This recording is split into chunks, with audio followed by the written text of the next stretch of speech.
Welcome back after the break. नाज़रीन, आपको पता है कि हम डेली बेसिस पर बात करें और शदीद गर्मी है उस हवाले से भी बात कर रहे हैं। और पाकिस्तान में इस वक्त आप देखें कि हीट वेव्स चल रही हैं, जहां कई शहरों में टेम्परेचर ख़तरनाक हद तक भी बढ़ चुका है।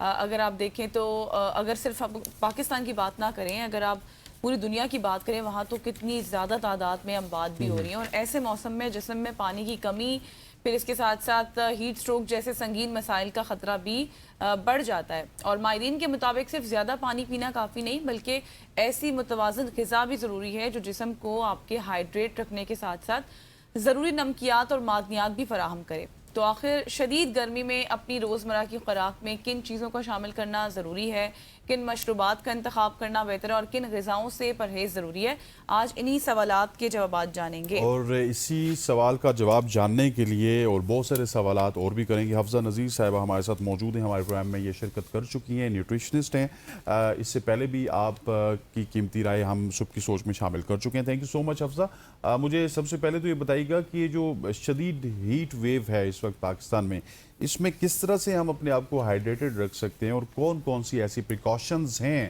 जो हमें लेनी चाहिए, और हैविंग इन माइंड के हम पाकिस्तान में रहते हैं जहाँ पे हर शख्स के पास वो फैसिलिटीज़ नहीं है एसी वाली कि वो एसी में बैठा रहे और वो हर वक्त एसी में ही काम करे। बहुत मुश्किल हालात में हम रहते हैं। जी बिल्कुल ऐसा ही है। थैंक यू सो मच, पहले thank you so much for having me. अच्छा, सबसे ज्यादा जो हीट वेव से इफेक्ट हो रहा है ना, वो एक तो बच्चों को हो रहा है और एक थोड़े से जो बूढ़े लोग हैं वो बहुत ज्यादा रिस्क पे हैं। और आजकल मैंने जो अपने हॉस्पिटल में ज्यादा प्रॉब्लम देखा है वो कुछ प्रेग्नेंट लेडीज हैं जिनको बहुत ज्यादा डिहाइड्रेशन हो रही है। जरूरी नहीं है कि हीट वेव का खतरा सिर्फ उन्हीं को होगा जो एसी में, मेरा ख्याल है कि जो लोग ज्यादा एसी में रहते हैं उनको ज्यादा रिस्क होता है क्योंकि उनकी बॉडी उस कदर हैबिचुअल नहीं होती। वो लोग जो नॉर्मल तरह से जिंदगी गुजारते हैं, जो हर वक्त एसी में नहीं जा रहे, गर्मी में जा रहे हैं, उनके लिए हाइड्रेशन बहुत ज्यादा इंपॉर्टेंट है। और जो हीट वेव का सबसे बुरा और नेगेटिव साइड इफेक्ट आ रहा है ना, वो ये कि बॉडी इलेक्ट्रोलाइट लूज करती है, यानी हमारी बॉडी में नमकियात कम हो जाती हैं। उसमें सबसे ज्यादा जो प्रॉब्लम है वो ये कि ब्रेन फोगी हो गया, एकदम से चक्कर आना शुरू हो गए, मेमोरी लॉस होना शुरू हो गया। आजकल जो सबसे ज्यादा सिम्टम आ रहे हैं, सुबह को बिल्कुल ठीक होते हैं, पेशेंट कहते हैं कि हम नॉर्मल है, लेकिन जब शाम को घर गए हैं तो एकदम से बुखार हो गया, बॉडी ने जो अपना टेम्परेचर है वो चेंज कर लिया और एकदम से बहुत ज्यादा फीवर हो गया।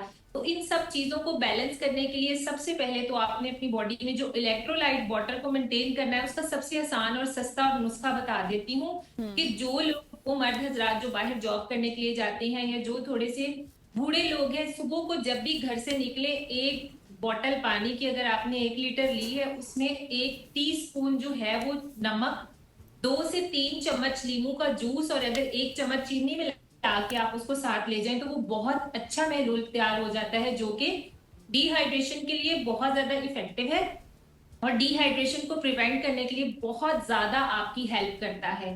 उसके साथ साथ जैसे अल्लाह ताला ने जो मौसम बनाए हैं ना, उसके अकॉर्डिंगली अल्लाह ताला ने हमें खुराक भी वैसी दी हुई है। आजकल खीरे मार्केट में बहुत ज्यादा कुकम्बर अवेलेबल है, हाइड्रेशन से भरपूर है। जितने फ्रूट अवेलेबल है विटामिन सी वाले, जिसे हम जैसे आलू बुखारे कहते हैं, इसमें हाइड्रेशन बहुत ज्यादा मौजूद है जिसको हम मोस्टली इग्नोर कर रहे होते हैं और आजकल बड़े सस्ते मिल रहे हैं। जामुन अवेलेबल है मार्केट में जिसमें बहुत ज्यादा हाइड्रेशन मौजूद है, आप उसका इस्तेमाल ज्यादा करें। खुबानियां खाएं, कोशिश करें कि हर खाने के साथ थोड़ा सा सलाद और फलों को जो है वो अपना मामूल बनाएं, जो कि आपके लिए बहुत ज्यादा हेल्पफुल हो अच्छा सकता हफ्सा, है। ये अब इसमें ना ये ड्रिंक्स तो काफ़ी अच्छी आप बता रही हैं, मैंने तो नोट भी कर लिया ये सारा, लेकिन खाने का भी दिल नहीं करता। अगर मैं सिर्फ अपनी बात करूं तो अब मैं सुबह जब आती हूं तो मुझसे नाश्ता तो बिल्कुल भी नहीं किया जाता जब से ये, खैर वैसे भी, लेकिन अभी पिछले कुछ दिनों से ना मैं सिर्फ एक जूस का गिलास पीती हूँ और या फिर उससे पहले दूध का गिलास पी लेती थी। तो क्या फिर रूटीन होनी चाहिए खाने के हवाले से, स्पेशली नाश्ता? कोशिश करें कि जो लोग जिन्होंने जाके सारा दिन हैवी काम करना है तो नाश्ते को स्किप ना करें। अगर तो आप अपना वेट लूज कर रहे हैं, जो इंटरमिटेंट फास्टिंग है वो टोटल एक और स्टोरी है, अगर हम उस पर बात करते हैं। लेकिन आजकल जैसे आपकी बॉडी सुबह को आप सबसे ज्यादा जो डाउन फील करते हैं ना, जब आप डिहाइड्रेटेड होते हैं, जैसे ही आपकी बॉडी में नमकियात कम होंगे ना, जैसे सोडियम पोटेशियम है, इसके पंप हमारे प्रॉपर अल्लाह ताला ने हमारा सिस्टम बनाया है जो हमारे दिमाग को और दिल को कंट्रोल कर रहा होता है। जब आपकी बॉडी इलेक्ट्रोलाइट लूज करती है उसमें दो चीजें होती हैं, एक तो आपका मूड खराब होता है, सुबह उठते ही आपको बहुत थकावट महसूस होगी, दिल करेगा कि मैं ना उठूं। और दूसरा ये कि आपकी हंगर बहुत ज्यादा इफेक्ट हो रही होती है, जैसे आपने कहा है कि सुबह उठ के कुछ भी खाने का दिल नहीं करता और मैं दूध का ग्लास पी के आ जाती हूँ। तो उसमें आप कोशिश करें कि कोई हल्का फुल्का फल साथ ले लें। लस्सी बहुत अच्छा सोर्स है आपके लिए सुबह को, जैसे दही है, योगर्ट आपने बनाई है, इतने महंगे महंगे जो प्रोबायोटिक्स की ड्रिंक्स बिकती हैं वो सब कुछ क्या है, वो वही है जो दही के ऊपर का पानी होता है। वो आपकी गट को हील करने में बहुत ज्यादा हेल्प करता है। नॉर्मल छाछ अगर आप बना रहे हैं उसमें थोड़ा सा जीरा और काला नमक डाल के अगर आप सुबह को लस्सी पी लेते हैं थ्रू आउट द डे, वो आपको एक तो इलेक्ट्रोलाइट बैलेंस देता है, एक उसमें अच्छी कैलोरीज है और वो आपको सारा दिन जो है वो फ्रेश रखेगा।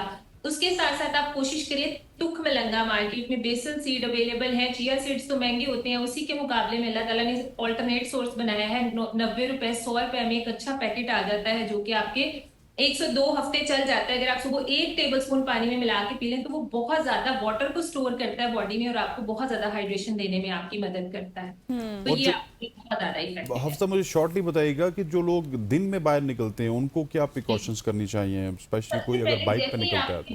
जी जी बिल्कुल, जैसे ही आप घर से निकलने लगे आपने जल्दी से 2 ग्लास पानी लेने हैं, उसमें 2 से 3 पिंच चुटकियां पिंक सॉल्ट जिसे हम कहते हैं, ढेले वाला पिंक कलर का नमक होता है, वो मिलाएं। वो सबसे अच्छा सोर्स है हाइड्रेशन को मेंटेन करने का। और थोड़ा सा लींबू, लींबू मार्केट में आजकल सस्ते हुए हैं, 2 से 3 कतरे लींबू को निचोड़े और पी के निकल जाए। कोशिश करें कि मर्द हजरात एक गीला कपड़ा लेके अपने सर पे रखें, अगर सही, वो साथ लेके तो वो बहुत ठीक हो ज्यादा गया। उनको। अफजा, थैंक यू सो मच। हुजैनी का सब्जा नज़ीर हमारे साथ मौजूद थे जो कि बड़ी इन डिटेल में बता रही थी कि हम बच सकते हैं इस हीट वेव से। ख़वातीन व हज़रात, आज की सुबह की सोच से इतना ही। मुझे गज़ल अशरफ को और हमारी पूरी प्रोडक्शन टीम को कल तक के लिए इजाज़त दीजिए। अल्लाह हाफ़िज़। अल्लाह हाफिज।